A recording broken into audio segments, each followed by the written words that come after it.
Сәлеметсіздер ме? Мен Алматы облысы Қарасай ауданы Шамалған бекетіндегі жаңа қазақ орта мектебінің 9-шы Ә сынып оқушысы Бақыт Гүлиямын. Сіздердің назарларыңызға жазда бірге оқиық жобасы аясындағы оқыңыз қызық бағыты бойынша жұмысымды таныстырғым келеді. Күні мен түні алма кезек ауысқан бір қалыпты тіршілік әрдайым қызықты бола бермейді. Қызыққа толы дүниені іздесең ел көру, жер аралау және жаңа адамдармен қарым-қатынас құру қажет. Дәл осы идеяны ұстанған кімдерді білесіңдер? Саяхат жасаған ұнай ма? Саяхатты сүйсеңіз, Жюль Вернді оқыңыз. Жюль Верн француздың классик жазушысы, географ, ғылыми-фантастикалық роман жанрының негізін қалаушыларының бірі. Ол өмірінде 66 роман, 20 повесть пен әңгімелер, 30 пьеса жазған. Оның жазған кітаптарының басым көпшілігі саяхат жайындағы қызықты оқиғаларға толы. Сіздердің назарларыңызға әлемде 80 күн ішінде шарлау шығармасын ұсынамын.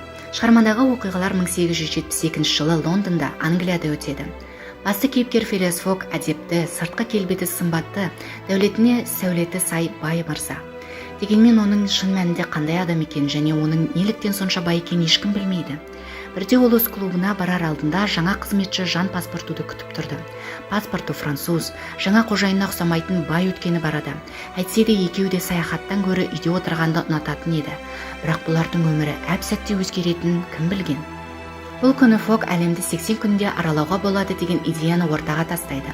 Және өз идеясының шындық екенін дәлелдеу үшін өзінің серіктесі Стюарт мырзамен бәстесті. Бәске 20 мың фунт стерлинг тікті. Паспорту болса өзінің армандаған тыныш өмірі бір күнде күйрейді деп күтпеген еді. Бірақ оның қожайыны өте жақсы адам, оған ілесуге болады. Фок пен оның қызметшісі паспорту бәсте жеңе алды ма?